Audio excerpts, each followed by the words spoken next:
10টি economic zone বাতিল, নেপালের জন্য হচ্ছে আলাদা ইকোনমিক জোন। শাহজালাল বিমানবন্দরে থার্ড টার্মিনাল দ্রুত চালু নির্দেশ প্রধান উপদেষ্টার। শিল্প ও বিদ্যুৎ উৎপাদনে গ্যাসের দাম প্রতি ইউনিটে বাড়ল 33%। বিইআরসির ঘোষণা, ক্যাপটিভের গ্যাসের দাম হচ্ছে 42 টাকা, শিল্প খাতে ইউনিট প্রতি 40 টাকা। কাল শুরু বাংলা নববর্ষ 1432, সর্বজনীনভাবে পহেলা বৈশাখ উদযাপনের আহ্বান প্রধান উপদেষ্টার।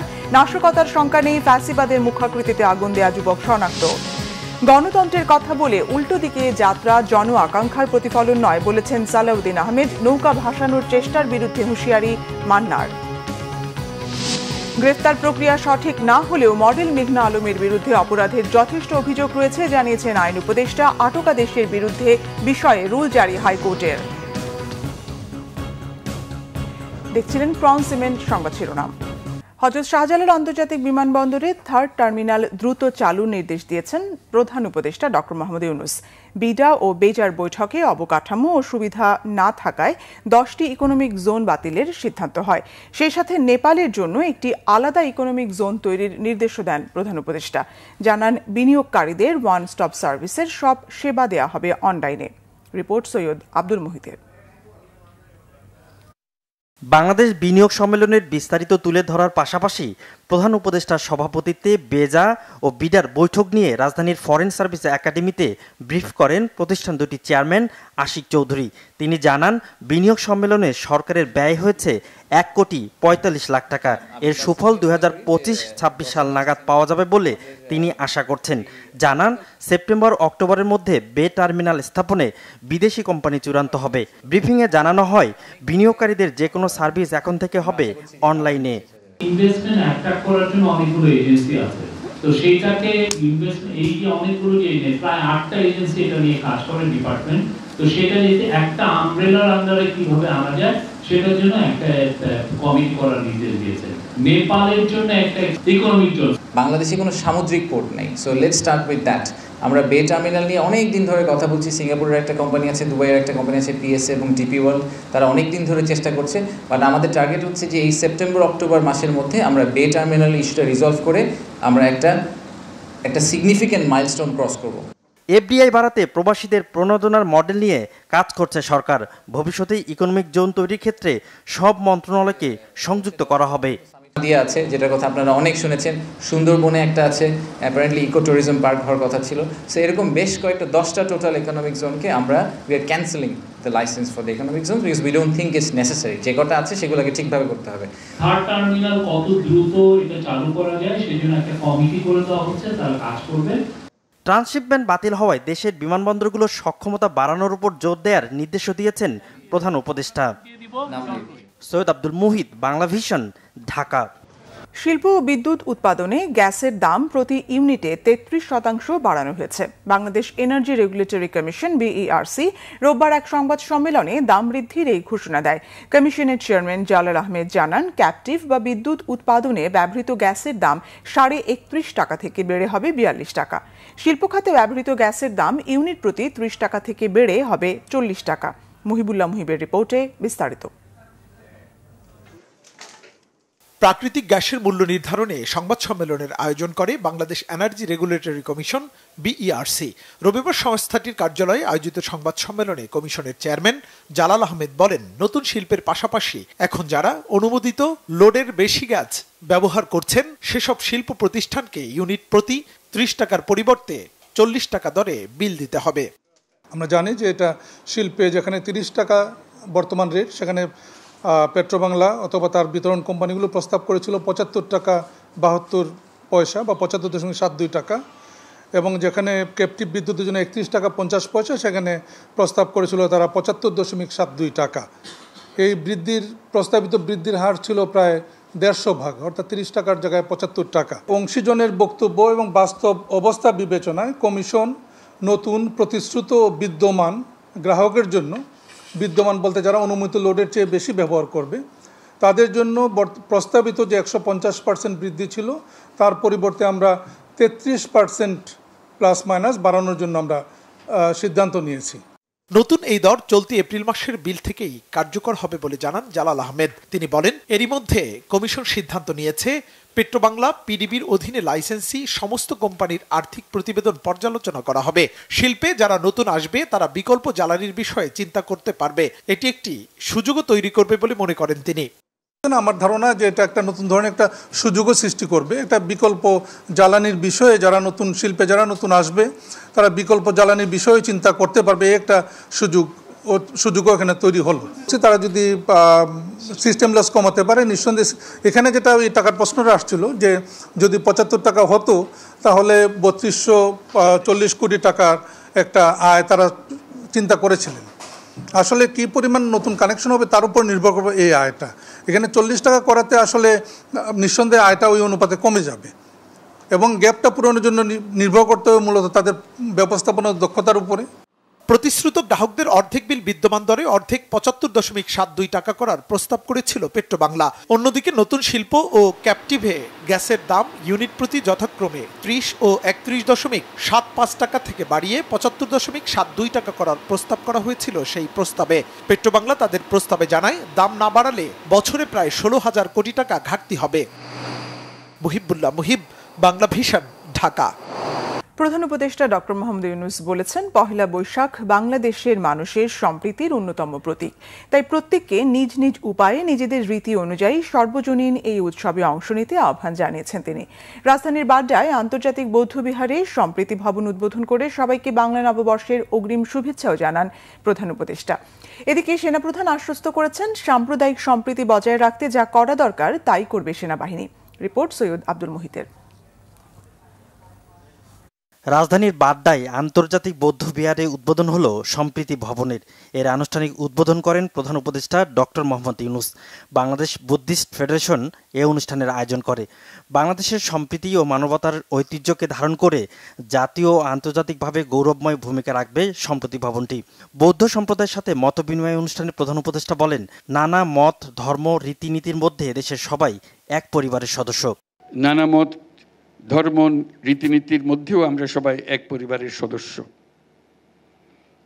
এদেশের হিন্দু, মুসলমান, বৌদ্ধ, খ্রিস্টান, পাহাড় ও সমতলের বিভিন্ন সম্প্রদায় ও জনগোষ্ঠী সব মিলিয়ে এদেশের মানুষের বিচিত্র ভাষা, সংস্কৃতি, ঐতিহ্য। আগামীকাল পহেলা বৈশাখ আমাদের এই সম্প্রীতির অন্যতম প্রতীক। প্রত্যেকে নিজ নিজ উপায়ে নিজেদের রীতি অনুযায়ী আগামীকালকে উদযাপন করব। আমরা সবাই সার্বজনীন এই উৎসবে অংশ নেব। তিনি বলেন, আন্তর্জাতিক বৌদ্ধ বিহার বাংলাদেশের সাম্প্রদায়িক সম্প্রীতির অন্যতম নিদর্শন। প্রতিষ্ঠার পর থেকে এটি বৌদ্ধ ধর্মাবলম্বী সহ বাংলাদেশের জাতীয় স্বার্থ সংশ্লিষ্ট বিষয়ে গুরুত্বপূর্ণ ভূমিকা পালন করে। আন্তর্জাতিক বৌদ্ধ বিহারের সম্প্রীতি ভবন বাংলাদেশের সম্প্রীতি ও মানবতার ঐতিহ্যকে ধারণ করে জাতীয় ও আন্তর্জাতিকভাবে গৌরবময় ভূমিকা রাখবে, এই আমার প্রত্যাশা। অনুষ্ঠানে সেনাবাহিনী প্রধান জেনারেল ওয়াকারুজ্জামান বলেন, মতভেদ থাকলেও পারস্পরিক শ্রদ্ধাবোধ বজায় রাখতে হবে। গৌতম বুদ্ধের বাণীর এখন এই বর্তমান সময়ে অত্যন্ত গুরুত্বপূর্ণ। আমরা শান্তির দেশ চাই, শৃঙ্খলার দেশ চাই। আমরা এখানে হানাহানি, বিদ্বেষ চাই না। সবার সমস্ত বিভিন্ন মত থাকতে পারে, কিন্তু অবশেষে আমরা সবাই সবাইকে যেন শ্রদ্ধা করি। সমগ্র দেশে এই সাম্প্রদায়িক সম্প্রীতি রক্ষার জন্য যা কিছু করতে হয় সেটা আমরা করতে সবসময় সদা প্রস্তুত থাকব। পার্বত্য চট্টগ্রামের শান্তি প্রতিষ্ঠায় সবকিছু করতে সেনাবাহিনী প্রস্তুত বলেও জানান সেনাপ্রধান। চিটাগং হিল ট্র্যাক্টসে পার্বত্য চট্টগ্রামে যেন শান্তি বিরাজ করে, তার জন্য যা কিছু করতে হয় আমরা করতে রাজি আছি। সৈয়দ আব্দুল মুহিত, বাংলা ভিশন, ঢাকা। কাল শুরু বাংলা নববর্ষ ১৪৩২। বাঙালির প্রাণের উৎসব পহেলা বৈশাখ কাল উদযাপনের সকল প্রস্তুতি সম্পন্ন। বর্ষবরণের অনুষ্ঠানে কোনো ঝুঁকি না থাকলেও সর্বোচ্চ নিরাপত্তা নিশ্চিত করেছে আইনশৃঙ্খলা বাহিনী। জানান, চারুকলায় ফ্যাসিবাদের মুখাকৃতিতে আগুন দেয়া যুবককে শনাক্ত করা হয়েছে। আর র্যাব মহাপরিচালক AKM শহীদুর রহমান জানান, বর্ষবরণকে ঘিরে কেউ যেন অপপ্রচার চালাতে না পারে সেজন্য সাইবার নজরদারি বাড়ানো হয়েছে। SM ফয়জের রিপোর্টে বিস্তারিত। বাংলা নববর্ষ বরণে প্রস্তুত রমনার বটমূল। ছায়ানটের তদারকিতে চলছে বর্ষবরণ অনুষ্ঠানের শেষ মুহূর্তের মহড়া। এমন সময় বোমা বিস্ফোরণ। তাৎক্ষণিক পরিস্থিতি কিভাবে নিয়ন্ত্রণ করবে আইনশৃঙ্খলা বাহিনী তা যাচাইয়ে পুলিশের এমন মহড়া, যা পরিদর্শন করেন ডিএমপি কমিশনার। সেনাবাহিনী, পুলিশ ও র্যাবের সমন্বয়ে বর্ষবরণের নিরাপত্তা সাজানো হয়েছে। নিরাপত্তায় কোনো ঘাটতি নেই বলেও দাবি তার। আমরা 18,000 নিরাপত্তা কর্মী পুলিশ অফিসার নিয়োগ করতেছি, সাথে র্যাব আছে, বাংলাদেশ আর্মি আছে, এটিইউ আছে এবং অন্যান্য গোয়েন্দা সংস্থাও আমাদেরকে সাহায্য করতেছে। এখন পর্যন্ত কোথাও থেকে কোনো এরকম কোনো ঝুঁকির কথা আমাদেরকে জানানো হয় নাই। ডিএমপি কমিশনার জানান, চারুকলায় ফ্যাসিবাদের মোটিভে আগুন দেওয়া যুবককে শনাক্ত করা হয়েছে। যে কোনো মুহূর্তে তাকে গ্রেপ্তার করা হবে। আমরা অত্যন্ত ক্লোজ, খুব নিকটে পৌঁছে গেছি এই মামলাটি ডিটেকশনের ক্ষেত্রে এবং দুর্বৃত্তদের অ্যারেস্ট করতেও সক্ষম হবে ইনশাআল্লাহ। পুলিশের পর রমনা বটমূল পরিদর্শন করেন র্যাব মহাপরিচালক। বিভিন্ন প্রস্তুতি দেখে গণমাধ্যমকে জানান, গুজব ঠেকাতে সাইবার মনিটরিং টিম কাজ করছে। আমরা সাইবার ওয়ার্ল্ডেও মনিটরিং করতেছি, যাতে এই সাইবার ওয়ার্ল্ডেও কেউ যাতে এই অনুষ্ঠানের বিষয়ে কোনো প্রকার অপপ্রচার চালাতে না পারে। এছাড়া এই অনুষ্ঠানে ব্যাপক জনসমাগম হয়। সাধারণ মানুষের নিরাপত্তার পাশাপাশি মা, বোন এবং শিশু এবং যারা বয়স্ক তাদের নিরাপত্তা দিকেও আমরা বিশেষভাবে নজর রাখব। ঢাকা সহ সারা বাংলাদেশে নিরাপত্তামূলক ব্যবস্থা গ্রহণ করেছে। এদিকে ফ্যাসিবাদের দোষরদের ছাড় না দেওয়ার হুঁশিয়ারি দিয়েছেন শিক্ষার্থীরা। আওয়ামী লীগ সরকার এইটা বজায় রাখছে যে তার পরীক্ষিত দালালদের দিয়ে যে এখান থেকে যেন কখনোই সরকার বিরোধী কোনো কিছু আমরা করতে না পারি। কিন্তু সরকার বিরোধী কোনো কিছু না করা দায় যদি বর্তাতে হয়, তাহলে এটা বাংলাদেশের সকল প্রতিষ্ঠান সকল কিছুর উপরেই যাবে, আদালতেও যাবে। অন্যদিকে বাংলা নতুন বছরের মূল আয়োজন ঢাকা বিশ্ববিদ্যালয়ের চারুকলা অনুষদের আনন্দ শোভাযাত্রার প্রস্তুতিও শেষ পর্যায়ে। শোভাযাত্রার আগ পর্যন্ত চলবে রং তুলির কাজ। সবকিছু ঠিক থাকলে সোমবার সকাল 9টার আগেই শুরু হবে এবছরের আনন্দ শোভাযাত্রা। এস.এম. ফয়েজ, বাংলা ভিশন, ঢাকা। বিএনপির স্থায়ী কমিটির সদস্য সালাউদ্দিন আহমেদ বলেছেন, গণতন্ত্রের কথা বলে উল্টো দিকে যাত্রা কিংবা নির্বাচনের কথা বলে অনির্বাচনের পথে হাঁটা জন আকাঙ্ক্ষার প্রতিফলন নয়। এদিকে নাগরিক ঐক্যের সভাপতি মাহমুদুর রহমান মান্না বলেছেন, ডক্টর ইউনূসের জনপ্রিয়তার ওপর ভর করে কেউ যদি প্রত্যাশায় ভাসতে চান সেটা ভালো হবে না। এদিকে নির্বাচন নিয়ে যত বেশি অস্পষ্টতা তত বেশি গুঞ্জন বাড়বে বলে মন্তব্য করেছেন বিপ্লবী ওয়ার্কার্স পার্টির সাইফুল হক। আহমেদ সরদারের রিপোর্ট। নতুন রাজনৈতিক দলের রূপান্তরের জন্য জাতীয় প্রেস ক্লাব অডিটোরিয়ামে প্রতিনিধি সম্মেলনের আয়োজন করে ভাসানী অনুসারী পরিষদ। এতে প্রধান অতিথি বিএনপি স্থায়ী কমিটির সদস্য সালাউদ্দিন আহমেদ মাওলানা ভাসানীর প্রতি শ্রদ্ধা জানান। এ সময় তিনি বলেন, নির্বাচনের কথা বললেই অনেকেই বলতে শুরু করেন 5 বছরের জন্য ডক্টর ইউনূসকে চান। কোন কোন উপদেষ্টা নিজেদেরকে নির্বাচিত দাবি করছেন বলেও মন্তব্য করেন বিএনপির নেতা। যে নির্বাচনের কথা বললেই এই রকম সমালোচনা যেন আর চোখে দেখা যায় না, কিন্তু গণতন্ত্রের কথা বলে আপনারা গণতন্ত্রের যাত্রা শুরু করবেন, নির্বাচনের কথা বলে নির্বাচন নিয়ে ধোঁয়াশা সৃষ্টি করবেন, এটা কি গণতন্ত্রের জন্য শুভ? এটা কি গণ অভ্যুত্থানের প্রত্যাশা ছিল? এটা কি গণ অভ্যুত্থানের জন আকাঙ্ক্ষা ছিল? নির্বাচনের জন্য, যে ভোটাধিকারের জন্য, যে গণতান্ত্রিক অধিকার ফিরে পাওয়ার জন্য, যে সাংবিধানিক অধিকার ফিরে পাওয়ার জন্য এদেশের হাজার মানুষ শহীদ হলেন, গণ অভ্যুত্থান হলো, ফেসিবাদের পতন হলো, সেই নির্বাচন, সেই ভোটাধিকারকে আপনারা অস্বীকার করছেন। সভায় গণতন্ত্র মঞ্চের নেতারা বলেন, ডক্টর ইউনূস 5 বছর থাকুন অনেকেই চান, কিন্তু তিনি নিজে কি চান এমন প্রশ্ন তাদের।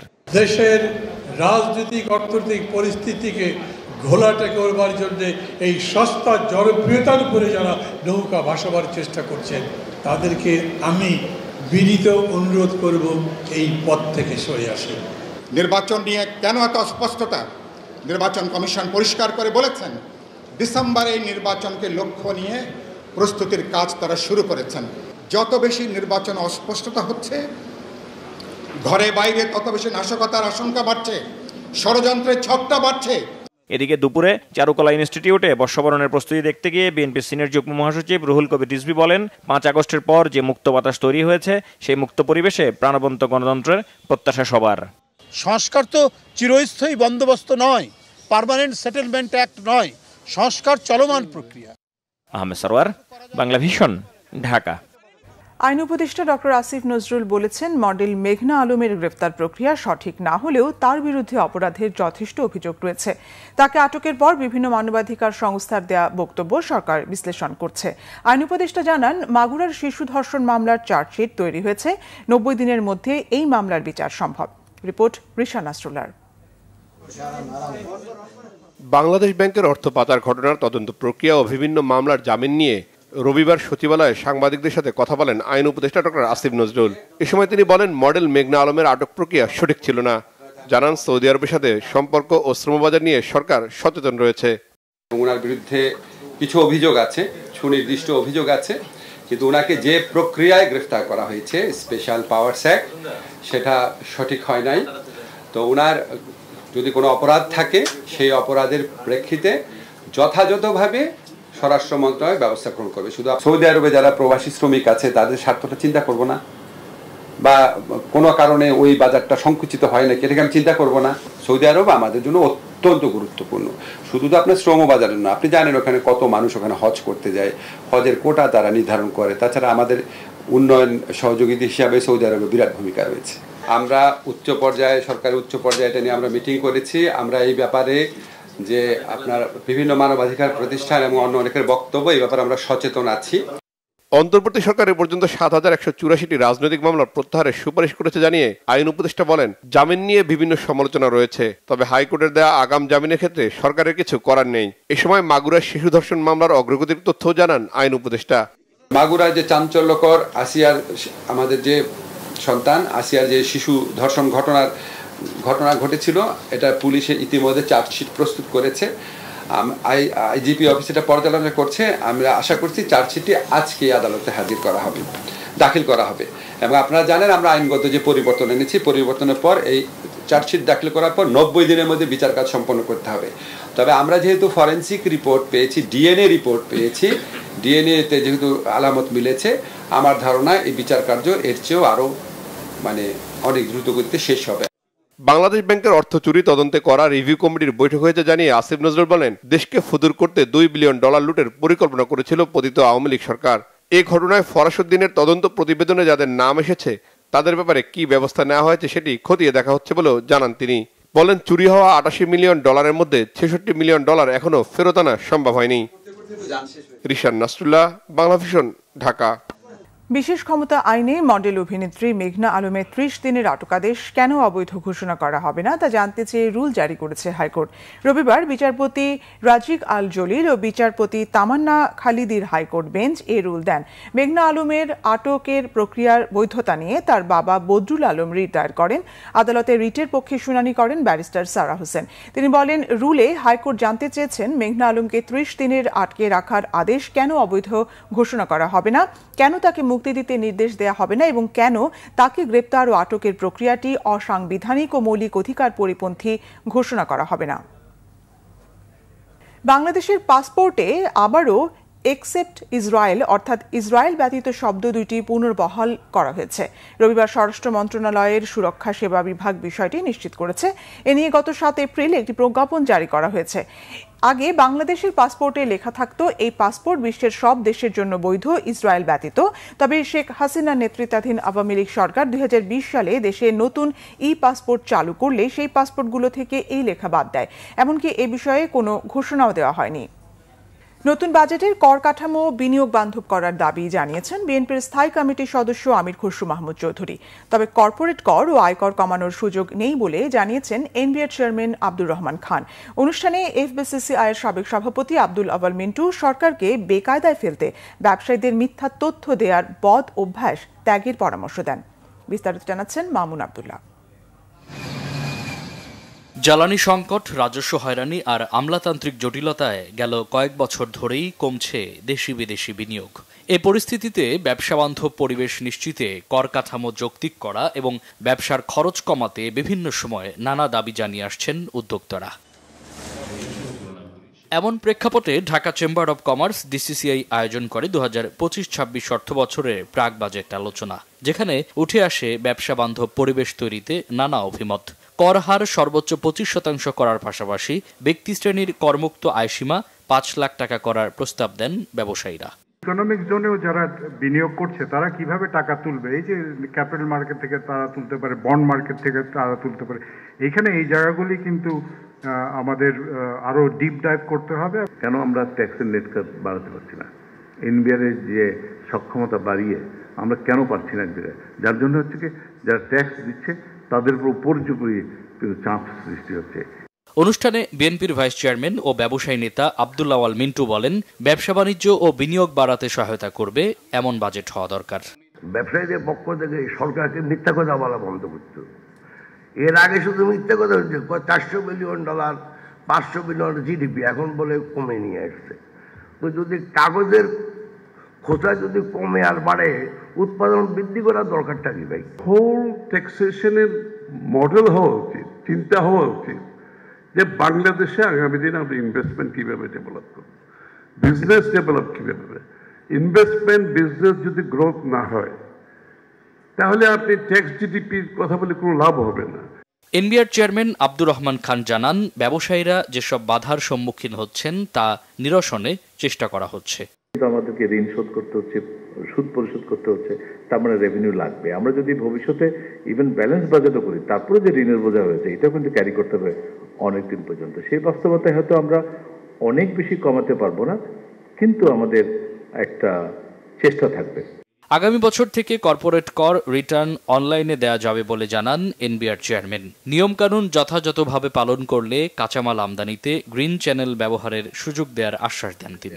আগামী বছর থেকে কর্পোরেট ট্যাক্স রিটার্ন অনলাইনে দেওয়া যাবে। মামুন আব্দুল্লাহ, বাংলা ভিশন, ঢাকা।